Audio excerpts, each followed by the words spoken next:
control. Gravity is all that I know. She's over me. She's over me.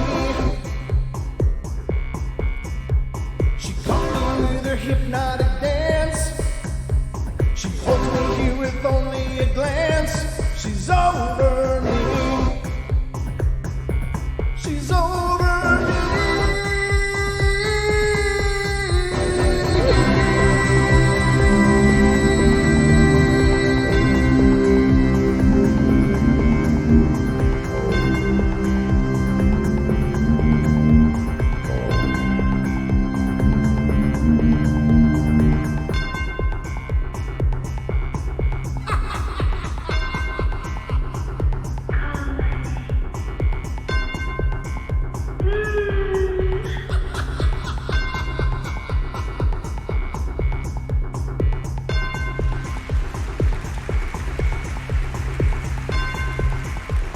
Hello, ladies and gentlemen, boys and girls. Welcome to the Paranormal Portal Night Terrors. I'm your host, Brent Thomas. Thank you guys for being here with me. Happy Father's Day to all the fathers out there, and happy Father's Day to all you mothers who are doing both jobs, and vice versa. Happy Parents' Day. It's tough being a parent, and you deserve our salute at the very least. And so I'm giving it to you. Hope you had a great day, whatever you're doing, however you're celebrating, if you're celebrating at all. I don't know. I guess I'm not sure that this is a worldwide holiday or not, but I know we've got people from all over the world watching. So no matter where you are, just take today. It's your day. If you got kids, it's your day. And if you're a real doting pet owner, then those are your kids, and this is your day anyway. So whatever the case is, hope you had a great day, and thank you so much for spending at least a part of it here with me. I had a great day. The minion and I were we're doing all kinds of things. He's just such a character. It's so much fun, but we had a good day. And thank you to all of you who sent me happy Father's Day wishes. That was very sweet. I really appreciate it. I got 3 beautiful boys, and they're just amazing. And it is an absolute honor to be their father. And, as hard as that can be sometimes, it's the one thing that I've done in life that I will never regret doing. And it's also the one thing that I've done in life that I think is the most important thing that I can do. And that is raise a child as well as I know how to. And hopefully instill within them that love and caring and, that sense of being an emotionally available and expressive person. I don't know if I'm making sense or not, but you know what I mean? It's the one thing that I've done in my life that I think matters the most. No matter what else I do or have done, this is the one thing that really has an impact that will go on long after my time, hopefully. So anyway, hope you had a great day, however you celebrated, and thank you again for being here. This is our Night Terrors. If you're new to the shows, these are our shorter format Paranormal Portal episodes. They're just about an hour long, right around thereabouts, and we're doing ghostly encounters on these most of the time. We certainly could do other themes. It's just that as far as show prep goes, it's so convenient for me to do ghostly encounters because of all the phenomena, it's the one that I've had the most experience with and have the most background in, and can talk about it pretty obsessively for days on end, as it turns out. So it works out well for us here on the portal, and hope you like these shows. But make sure if you're enjoying these shows, please let people know. Please help us spread the word about the Paranormal Portal.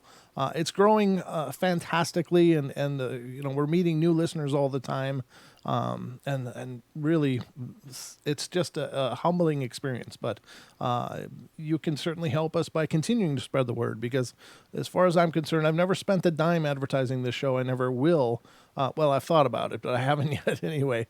But I will tell you that the best reference anybody can give me about a show is when they say, hey, I listened to this, I like it, you should check it out, because that means everything. Then this person that I like is enjoying something, and I'll be more apt to check it out. So word of mouth is by far the best advertising anybody can hope to get, and that is what has been the growth of the Paranormal Portal ever since the start.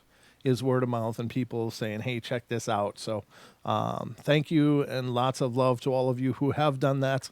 And thank you and love to all of you who will. But anyway, I guess that's all I got on the front end, other than to say the phone lines will be open throughout the duration of our show tonight. If you want to call in and be a part of it, you got something paranormal you want to share or just want to say hello, then call in 720-923-0500. Again, 720-923-0500 is the numbers, and it's right up there, right up above where I'm pointing. So if you ever think about it later, like, oh, I'm going to call in, what's the number? There it is, right up there. So I guess that's all I got on the front end, so I hope you're ready, because it's time for bed.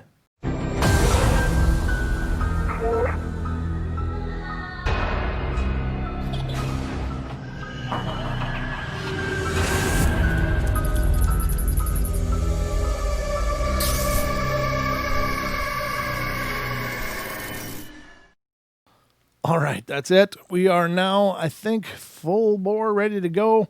A bunch of people came in. I appreciate you guys spending part of this holiday evening with me.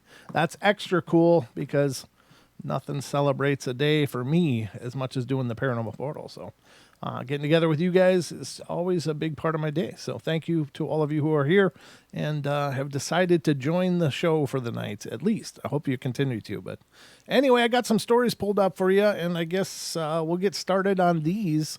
The first one tonight is coming from the state of New York. New York. And let's see, it's not overly long, but it has to do with apparitions, voices, and touches. So let's read this and find out what the hell's going on in New York. It says, I live in a really small town in New York. The house I live in is reportedly one of the first built in my town. At one time, this house was a saloon and then a schoolhouse. And I tell you this because it may be relevant to what's happening in this house. I don't know if I did it again. Did I do it again? God, did I do it again? Never mind. I'm not going to read this one. I think I already read it, and I'm going to just go I'm going to go grab a bunch of new ones because I had a few pulled up, and I'm like, wait a minute, that sounds really familiar. And I tend to do it pretty much almost nightly. I leave tabs open on my computer all the time just because sometimes we don't get to all the material that I've opened up, so I'm just like, oh, I'll hit it on the next show. Well, then of course we hit the next show, and I can't remember if something I've left open was something I had already read or needed to read. That's my organizational skills at work right there, ladies and gentlemen. So I'm pulling up a whole bunch of brand new ones that I know I haven't read. So we'll start with these. And this first one is coming from California. All right. This one has to do with orbs, lights, and mists. So it's a lot of visual phenomena.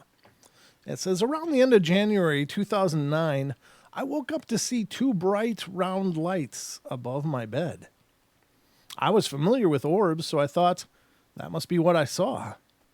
For the next week, I woke up to orbs that were round with another round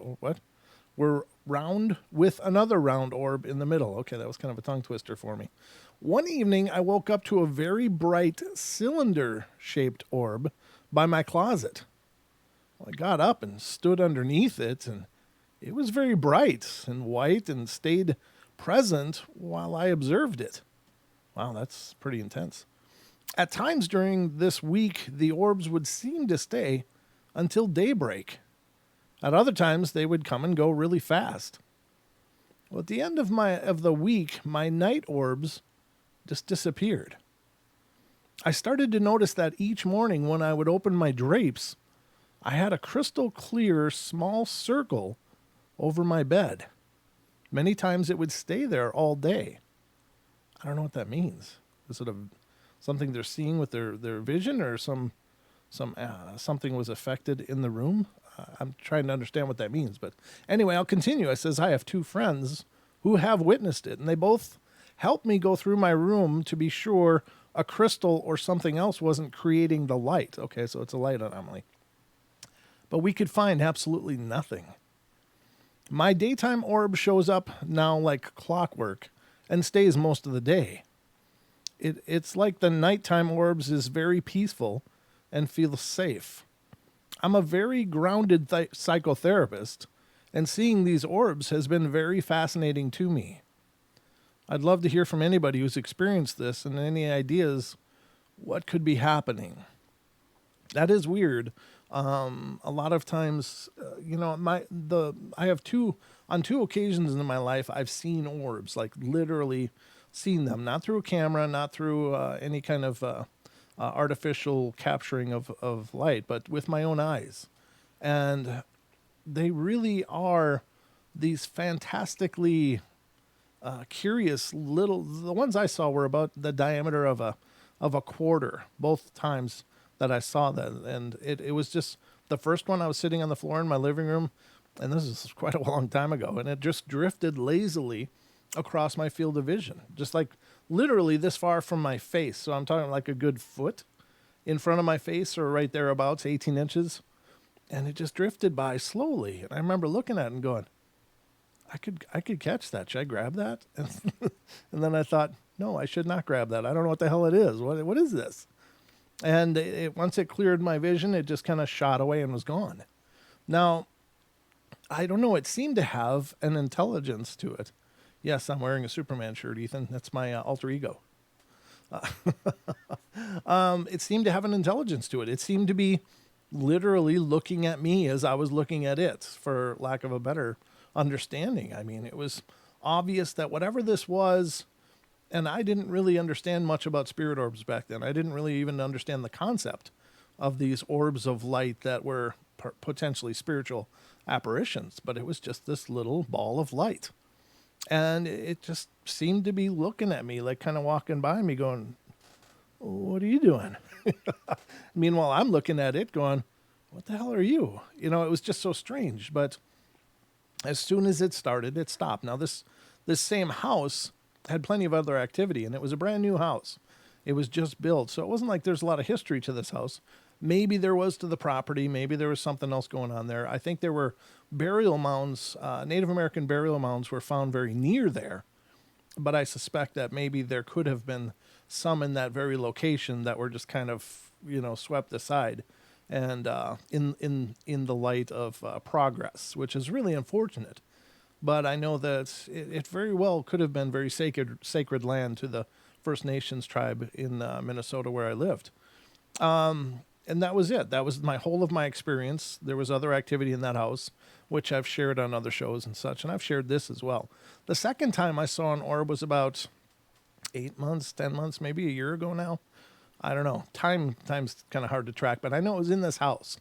And I got up in the morning and was going in the kitchen to make a cup of coffee. And I'm kind of looking at the floor because, I got to have coffee right away in the morning. That's just my routine. So I'm walking into the kitchen and down near the floor, about a foot off the floor, coming around the cabinet, out of my sight, all of a sudden around the cabinet came this little ball of light, again, about the same size.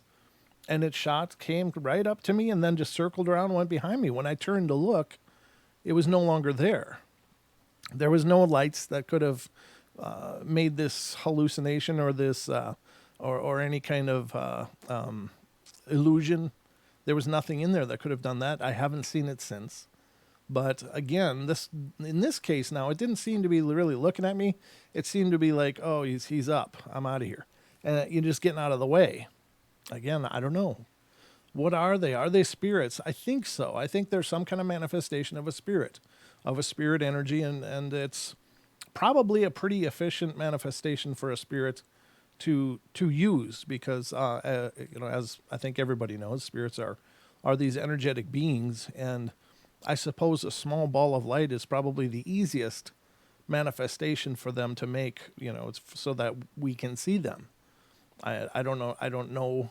I'm assuming when I say that, but it's certainly not a large visage or, it's not like a full-bodied apparition standing there in the kitchen looking at me. It was just this little ball that came around the corner and just drifted past me and disappeared.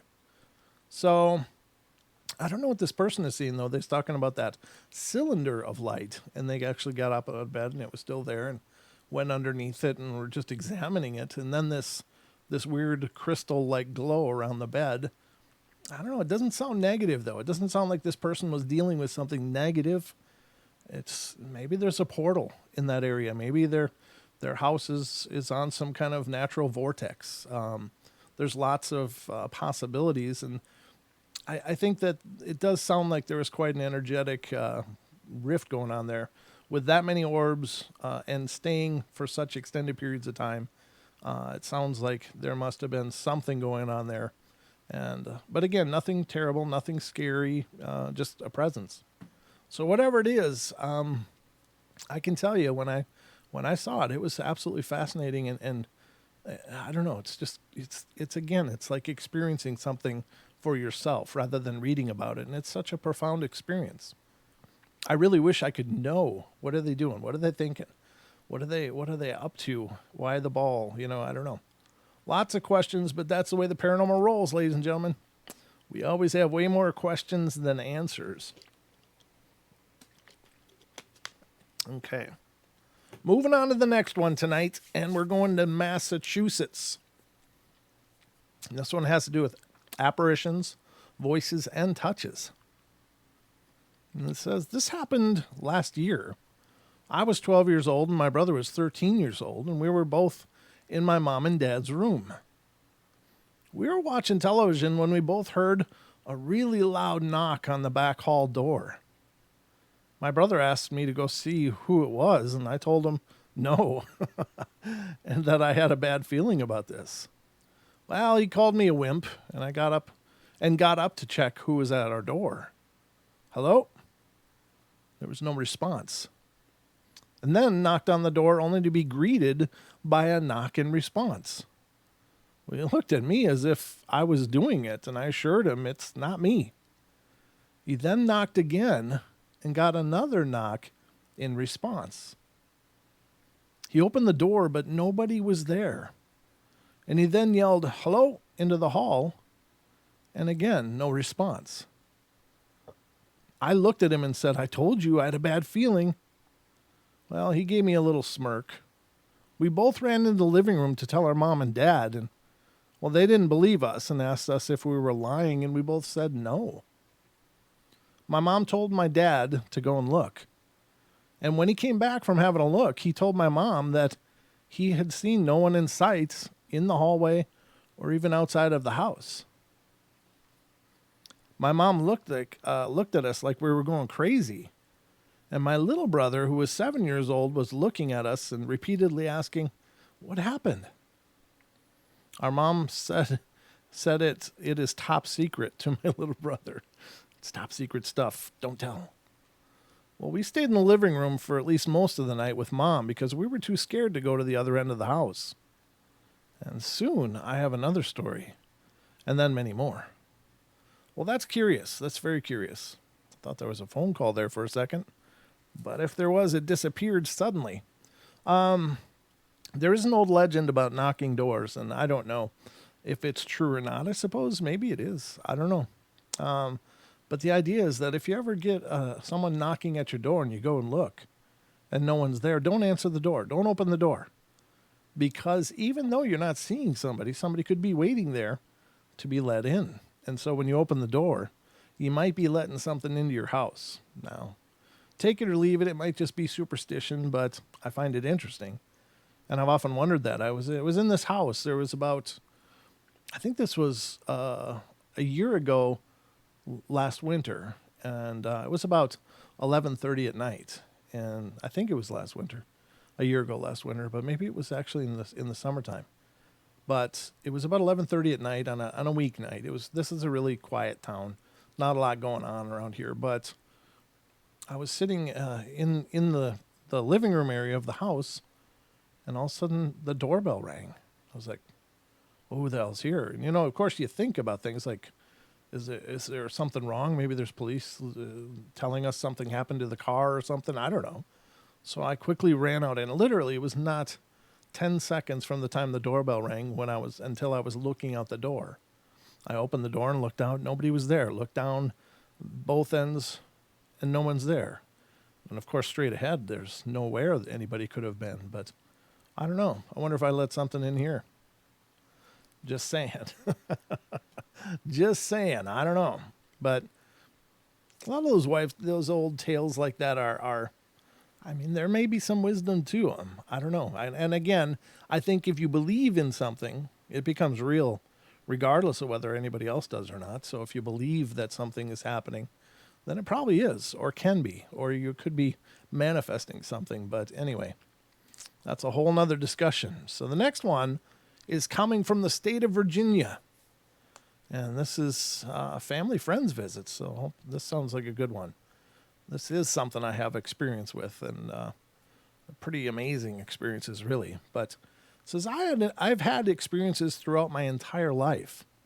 My family's lived in the same two houses since the early 1950s. We only had one person to die on our property since then, and it was my grandfather. When he was alive, he would go around the house and turn off lights that he thought were unnecessary.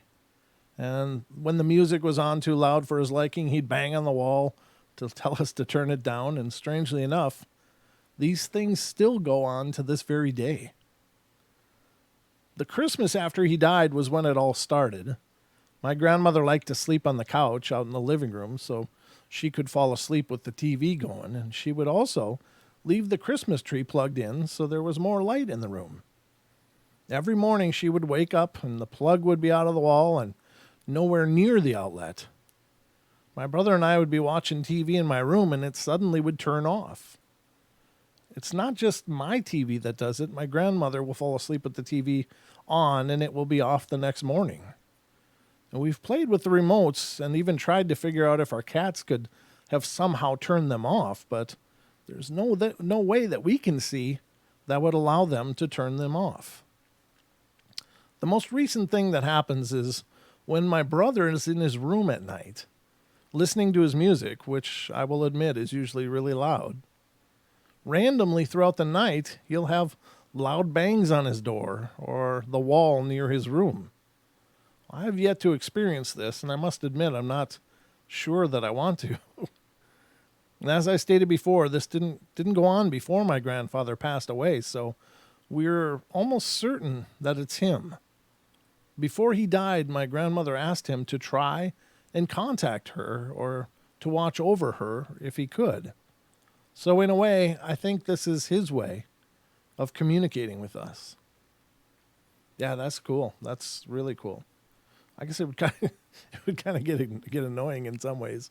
But yeah, I guess if that's something that someone did in their lifetime and it's happening after their lifetime is over, I think it's a pretty safe bet that they're still there. And that's not uncommon. I mean, it doesn't mean this grandfather is an earthbound spirit. I think very much so that he's probably just waiting for his wife.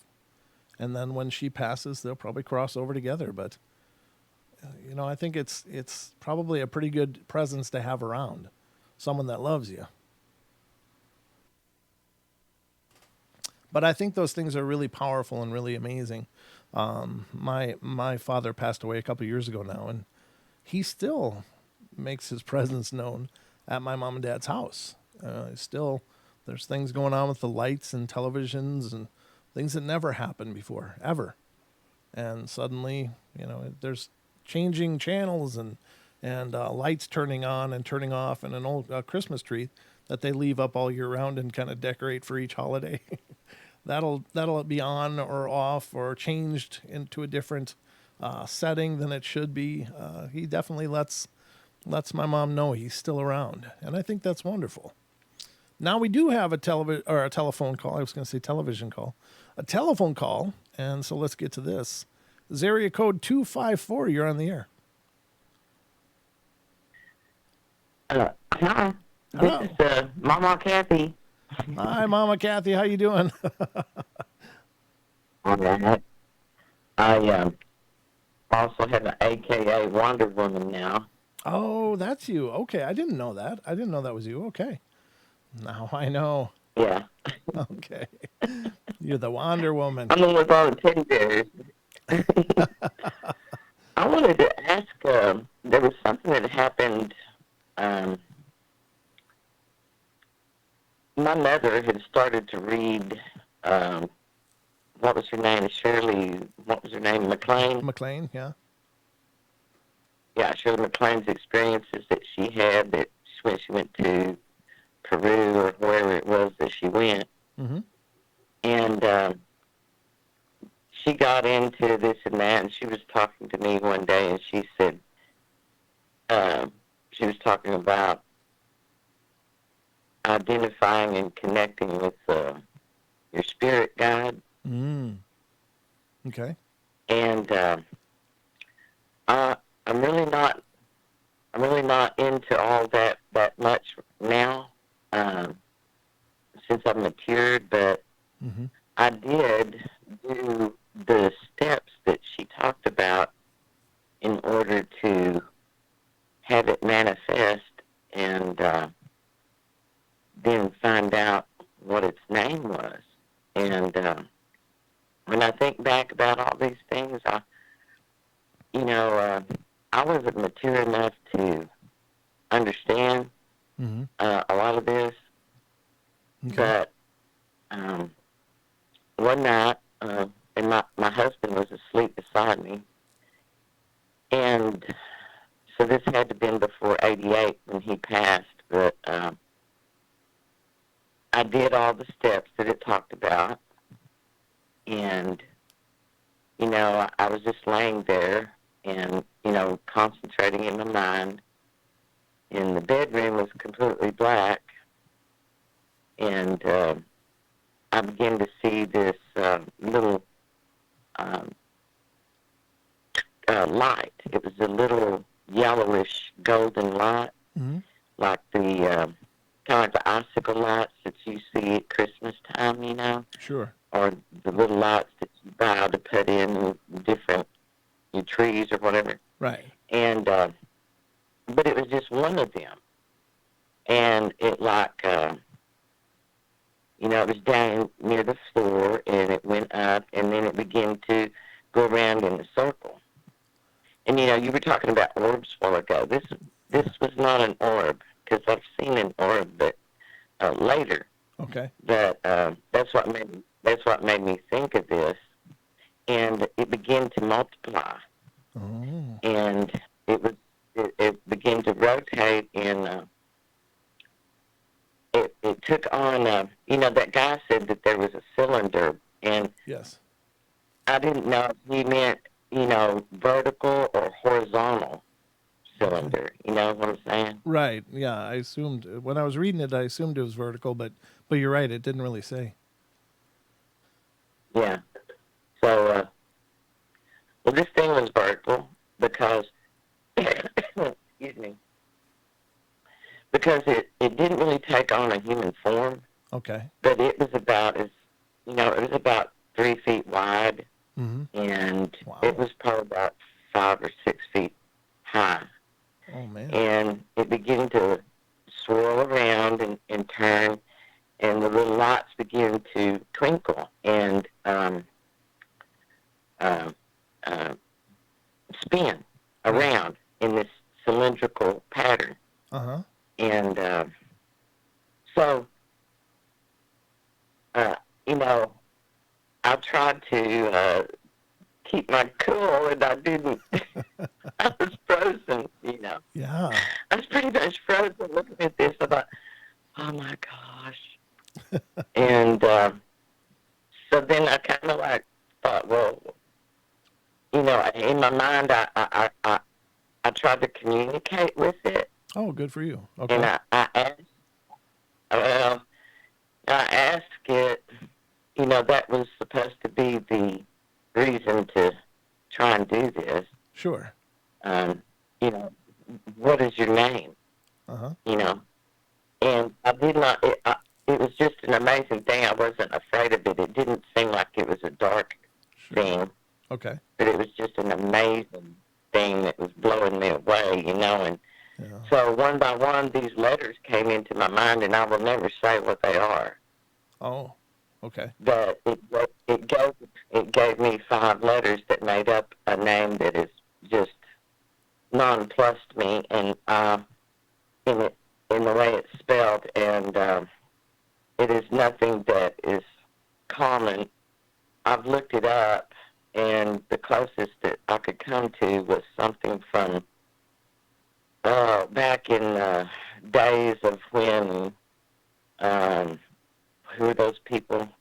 The the Assyrians Okay. in Mesopotamia or somewhere. Okay. But it never, I have never found that exact spelling.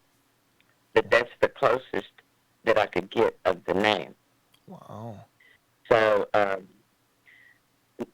then later on, we had gone to the movies and we'd gone to the theater. And there was, we'd gone to see, I can't remember which one it was, but it was one of the very early, uh, when Star Trek came back, Okay. you know? Yep.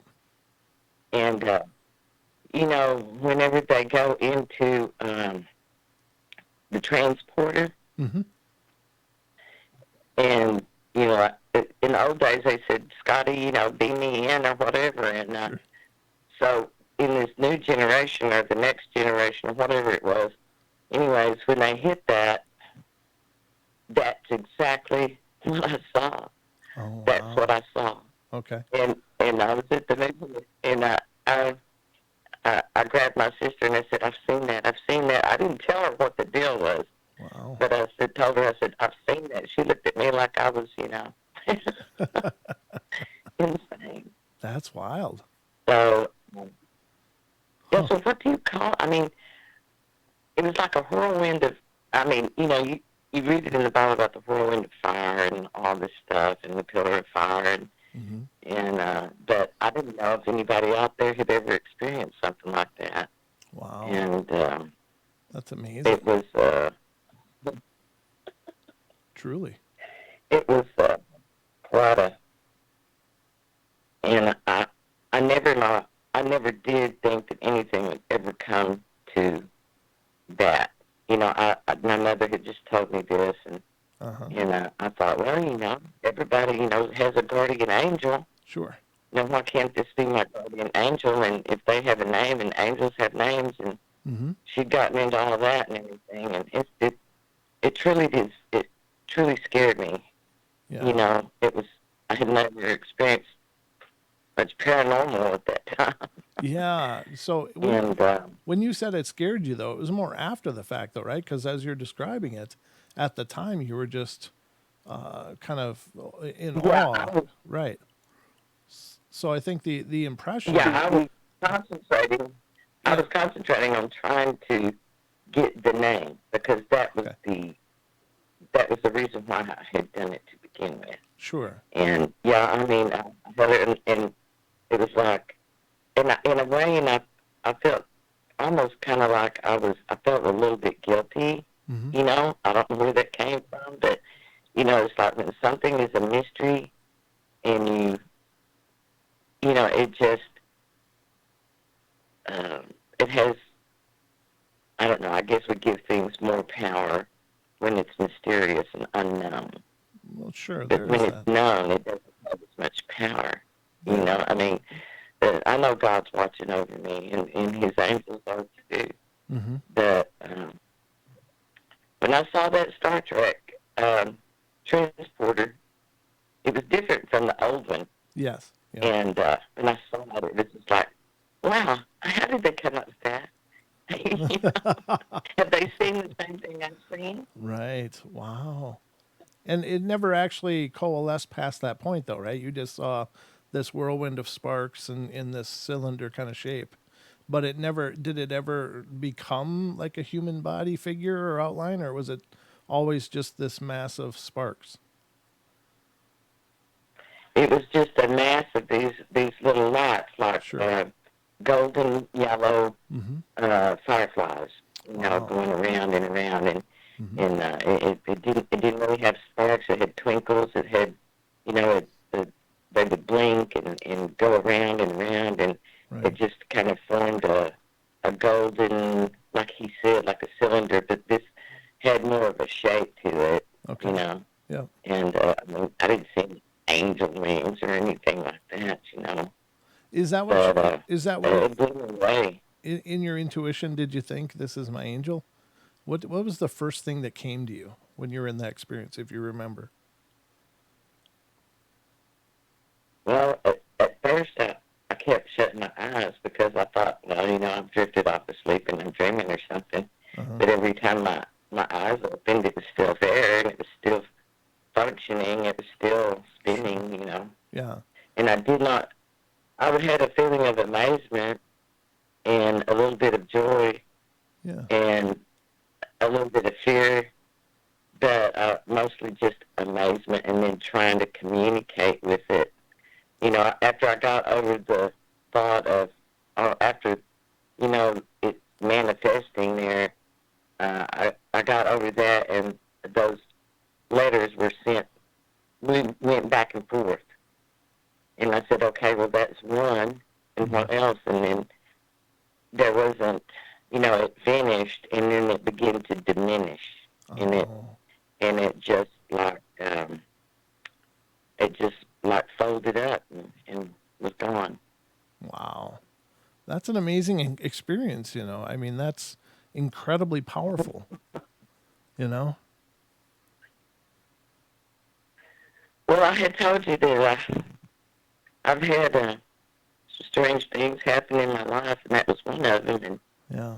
I didn't know if anyone else had ever tried to do that. Well, my hat's off to you though, because I think it's really cool that you didn't just pull the covers up or just close yourself off to it. You had this experience and you saw it through. I mean, that in and of itself is a hell of a feat because things like that aren't supposed to happen as far as we understand. So when they do, the fact that you stayed, you kept your wits about you and you still were even trying to communicate and stuff. I think that that's very powerful. I really do. But, I've had I've seen bad things Sure. years, decades later, 30 years later. And that's been cleansed and purged and everything. Sure. But this deal was, I had not, uh, I had not ever thought of doing this. And my mom, had a little bit of clairvoyance, and Mm-hmm. I think I may have a little bit of it. And Sure. but I did. If I'd have had a feeling of dread, I would not have even tried to communicate. Right, right. Yeah, and I think you might be right that that could be like a guardian angel for you, or at least some kind of guide or protector of some kind. It sounds like a beautiful event, and I really think it's amazing that it happened, and it's obviously it didn't scare you, it didn't terrify you, things didn't start going sideways in your house because of it. It was just this greeting or this meeting, and it sounds like a beautiful event. Well, when I was laying over there and it got full throttle or whatever you would call it, uh, I slid my hand over the bed and Wow. I squeezed my husband's arm Uh huh. and I said, "Do, do you see that?" And he said yes. He said, "There's nothing wrong with that. Don't worry about it." And he Wow. was a kind of, in about a year from the day that this thing came, uh, my husband was killed, and Oh. it was almost a year to the date. It was in February, and Mm. um, my husband he had always said that he had told me, and after about 10 years of marriage, I finally listened to him. Uh, he had told me that I'm not going to be here for you later on because Oh. I'm not going to live past the age of 30. Wow. And I never would listen to him. Sure. And so finally he broke me down after we had kids, and I said, okay, tell me what this is, this knowing that you have. Mm-hmm. Well, he was killed when he was 36, Oh. but I was 30 when he Oh. passed. Wow. Huh. That's amazing. So, And I'm sorry for your loss. That's so sad, and I'm sorry that you had to go through that. But I guess, Father's Day, my kids and I have been through whatever it is that you go through, but yeah, we were blessed with 13 years with him.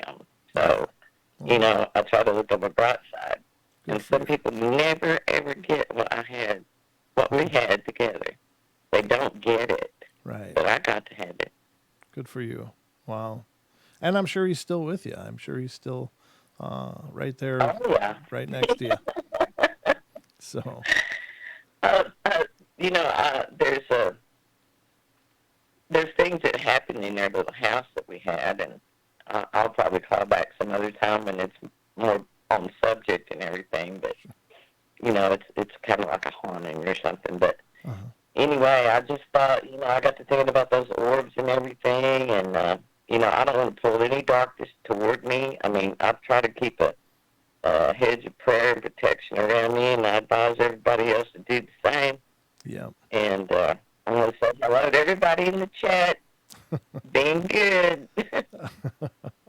Well, it's been a pleasure talking to you once again. Thank you so much for calling in and sharing your experiences. It's always a pleasure to hear from you.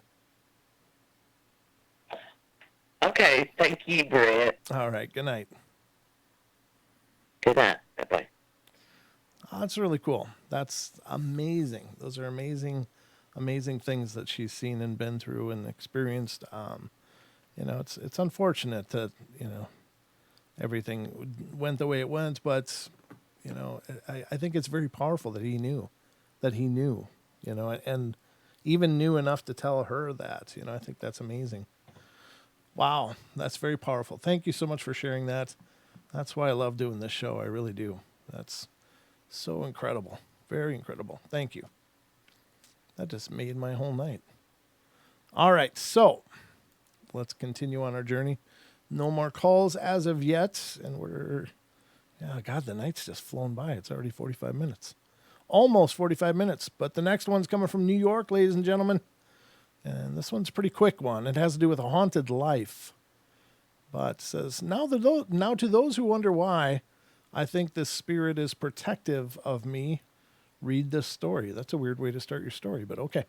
Let's read it. It says, this morning, I was so tired that I sort of faked taking my shower. Don't worry, I'm wearing deodorant. No need to worry. That he still smells nice. Well, that's good. I'm glad to hear that. Anyway, my mom found out and began yelling at me really loud. Now, I love my mom, but she goes way overboard so many times. So, keeping that in mind, she was screaming at the top of her lungs at me. And I was like, whatever.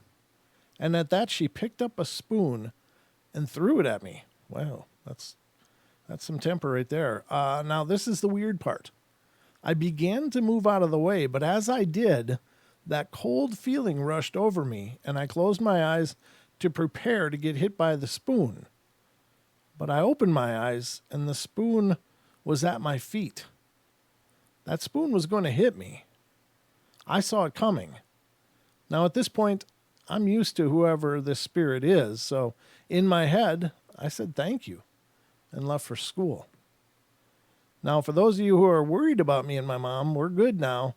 I know it was the spirit because there is no way it would have just fallen from coming right at me like it was. I kid you not about any of these events. I know for some reason the spirit feels a need to watch me and make sure I'm okay. I have no idea why. Well, I hope your mom got over her temper. It's one thing to get angry, but it's a whole nother thing to start chucking stuff at your kid. Jeez. Oof. That's some scary rage right there, but I'm glad everything's okay, I guess. All right, the next one's coming from New York, and this is family and friends visits. Oh, that starts out terribly. My cousin was murdered a little over 2 years ago in California, and he and I, we were very close. He was the brother I never had, and since he was murdered, I haven't been the same. I feel like he was my soulmate, and that sounds weird because he was my cousin, but who says your soulmate has to be your spouse? Your soulmate is the other half of you, and that's all.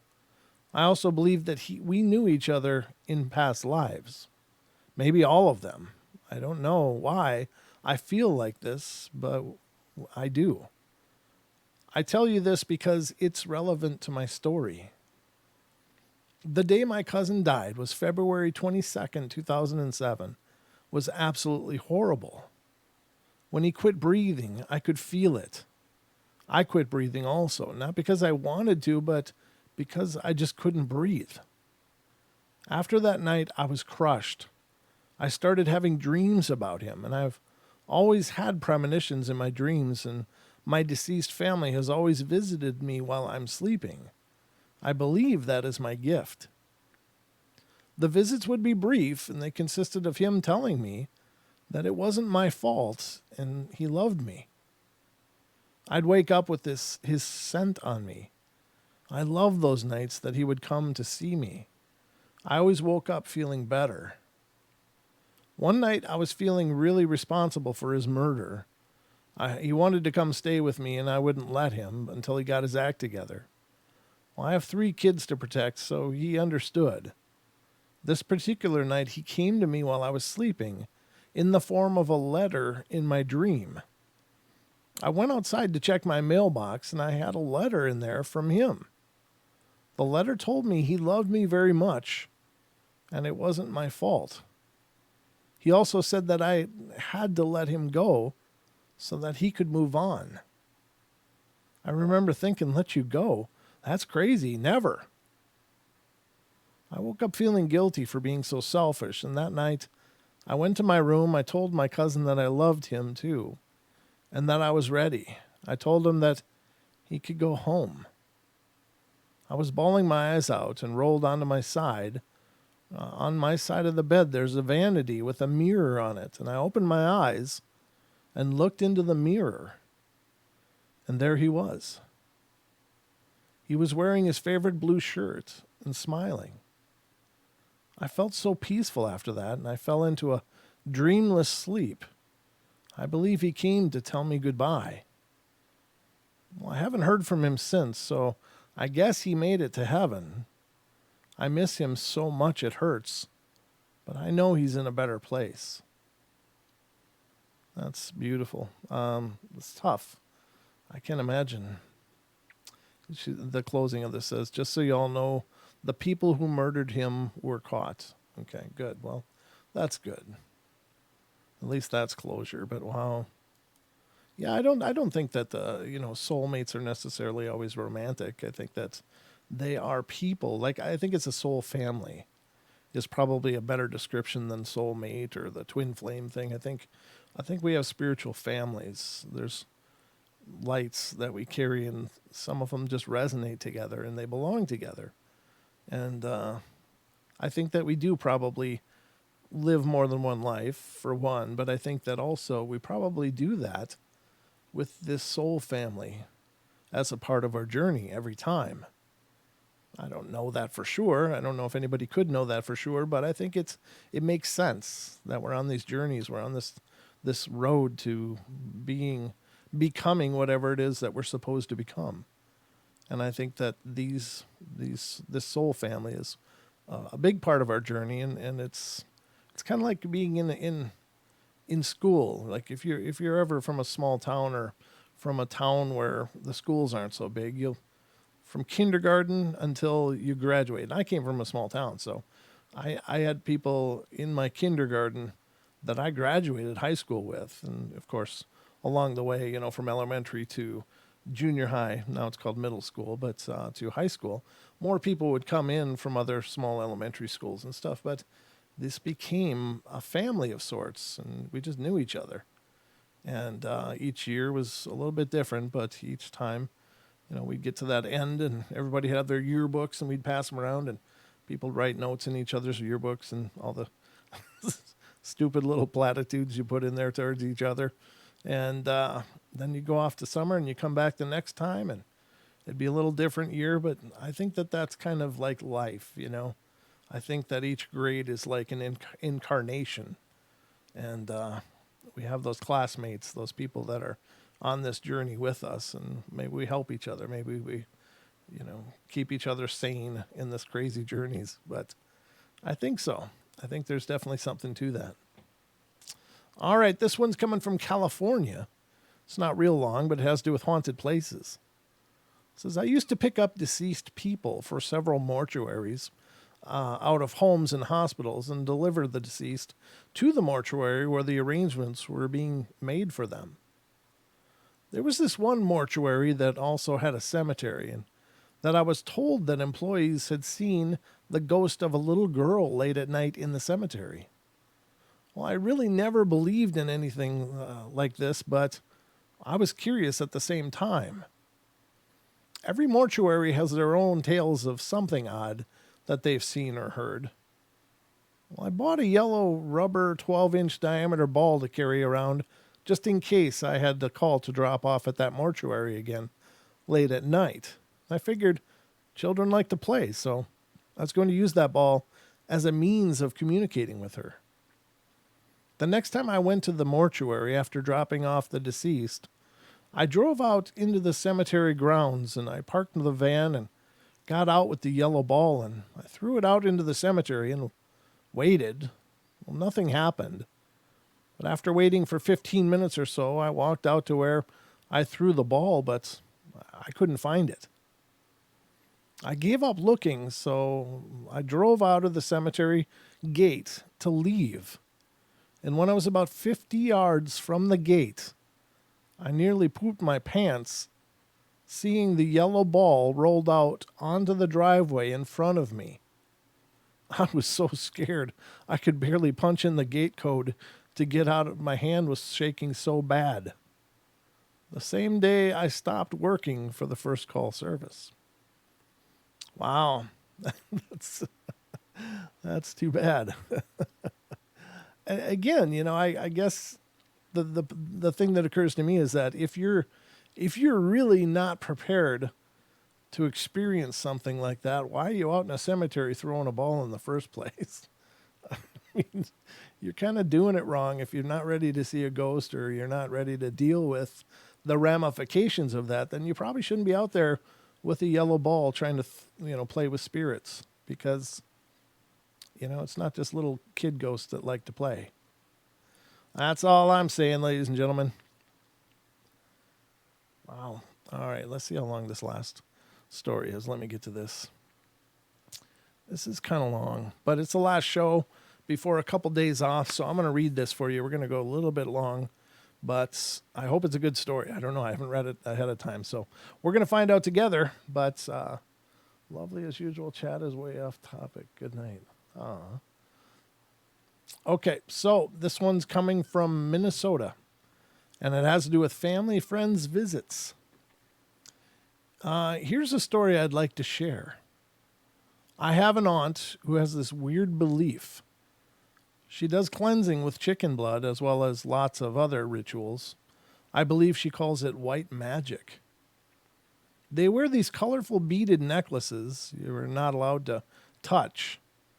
And she also has all these saints and pictures surrounded by fruits, candy, small pumpkins, and glasses of water, and lots of beautiful flowers. It's really hard to explain as I don't participate in these rituals. Well, here's what I wanted to share about this story. Last year, December 6th of 2008, my cousin, her daughter, who also participated in these rituals, died of a heart attack at the age of 31. The weird thing is that she never had any heart problems. However, she was overweight, so that might have had something to do with it. She didn't survive. She died in the living room of my aunt's house. We were all very sad and taken by surprise as we didn't expect this to happen. 7 months after that, I was driving home from work.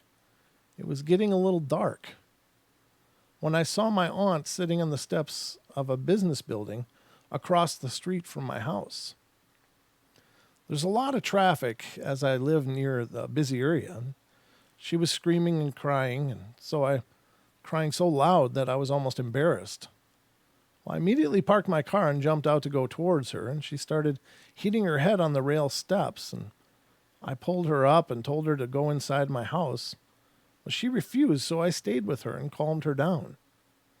It took a good 15 to 20 minutes before she was finally calm. Eventually, I took her home, but as I walked into her kitchen entrance, I felt a cold chill running down my back.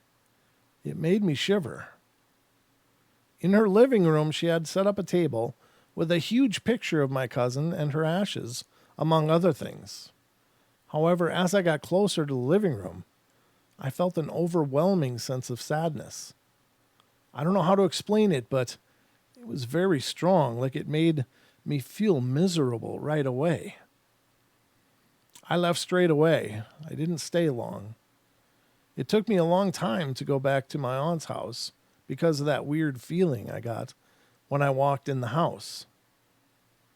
Several months later, maybe about 4 months, my dad, who was living with me at the time, told me my aunt was having a party and he wanted me to go. I explained to him the feeling I got when I was at my aunt's house. He laughed it off and told me not to get into the weird stuff they believe.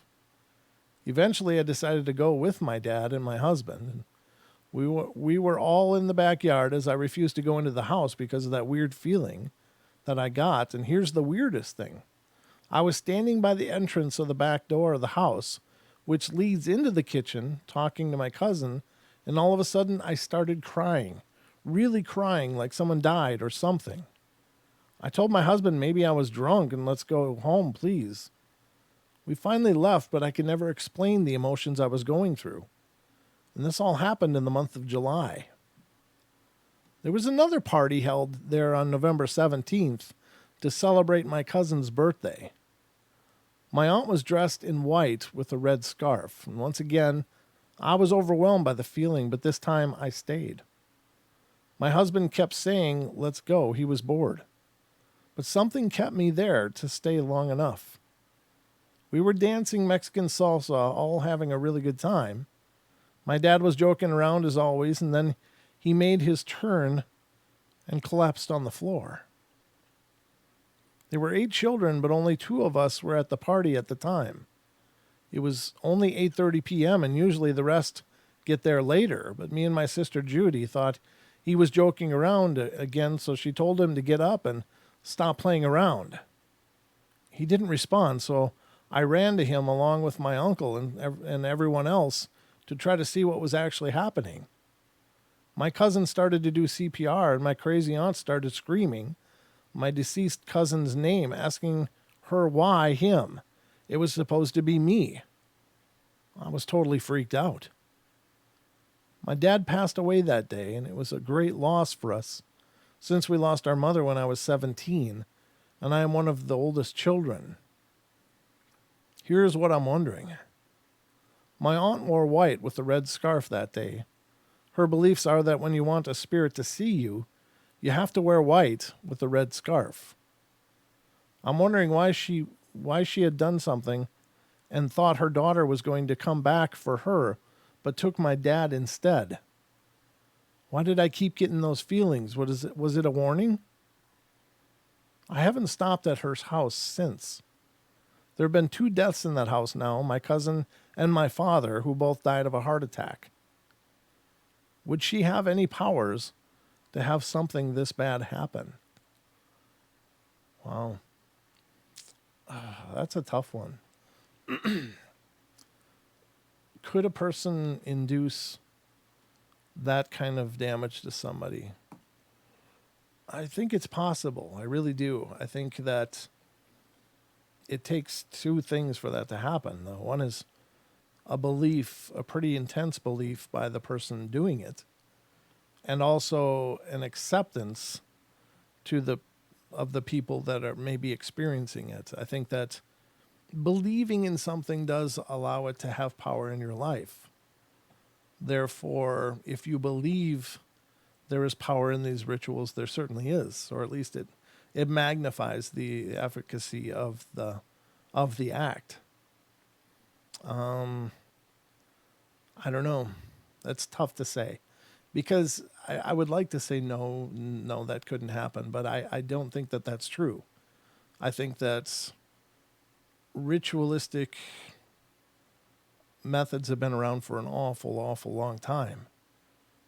And along with that comes a hell of a lot of belief and faith and energy. And it could, it could. But I think that you can protect yourself against things like that. I don't think that, people are just at the whim of these people that are practicing some arcane art of some kind. I think that, you can certainly protect your own space, protect your own energy. That's just because somebody believes something and practices something doesn't mean that they can control your energy, because ultimately you control your energy. And if you believe that you're protected from such things, then you are. And that can be through divine intervention, it can be through your own self assurance. It can be manifested many ways. So, yes, I think there is really magical practices that are really real. But I think that we are also able to change that energy and protect ourselves from anybody that might be doing things like that. I think the hardest thing is sometimes, especially in today's world, is to know when you could be under the influence of somebody doing that kind of stuff. Like, have you ever had a really bad run of luck where everything you did just went sideways? It didn't matter what happens. You just, everything that would happen in sequence. It's like one thing, then another thing, then another thing, then another thing. And I think that perhaps in those times, well, there's a couple of things. Certainly, if you're living your life wrong and you're not living true to yourself, your life is going to manifest those things because you're on the wrong path. You're not on your correct path of being you. You're could be living a lie. You could be living in illusions or whatever. But also, could it be someone wishing those things upon you? And I think that certainly is a possibility. Now, as we've been talking about on this show, I think people do cast spells, whether they know it or not. If you hold somebody in love and cherish them, you are casting a spell on them in a sense. Not trying to say that just by loving somebody you're practicing some, arts, dark arts or anything. I'm saying that you are casting an intention upon them with your love, with your passion, with your hope, and with your prayer for them. Now the same is true if there's somebody you hate. If there's somebody you hate and you keep sending them the dark, ugly stuff, like, oh, that jerk, that bastard, that blah, blah, blah, you're sending a darkness to them. Now, that in and of itself can be very potent and powerful. So it's important to be mindful of what you send out, but it's also important to be mindful of protecting yourself from such things as that, because I think it's always happening. We're always sending stuff to other people. Hopefully it's good, but if it's not, just be mindful of that, because if you're sending out something bad, you can probably expect something bad coming back at you, whether by a person or just by karma. So always send out good, because then when things come back to you, they should be good as well. Always send out love. So I guess that's a good place to end it, ladies and gentlemen. We are, gotta love overtime. Thank you, Aussie. We are going to be gone now I'm not going to be back until Wednesday with Dawn. So a new podcast dropped today. That is The Cat People with Shell Dion. We did that show. It's released today. You can find that on Pandora, Spotify, iHeart, iTunes. Let's see. What's Stitcher? Yes. Chatbox, Google Play, just about every podcasting platform out there. I think we're on all of them now, all the major ones. So if you have a podcasting platform of choice that you use, just search for Paranormal Portal and you should see our podcast. So that was released today. Be sure to check it out. I hope you guys love it and enjoy it. And check out the other episodes if you're new to the podcast. Those are out there as well. And let's see. I'll be back Wednesday. I'm going to take 2 days and work on stuff and try to make the portal better than it is today. So that's always my intentions. But anyway, guys, I love you all. Be good, be kind, be nice. Take care of each other. Help each other out. Find the magic in every day. And remember to laugh as much as you can. That's an order. All right, guys. That's it for me. Have a great night. I'll be back Wednesday with Dawn, and we'll stir it up all over again. Good night. Take care, and sweet dreams.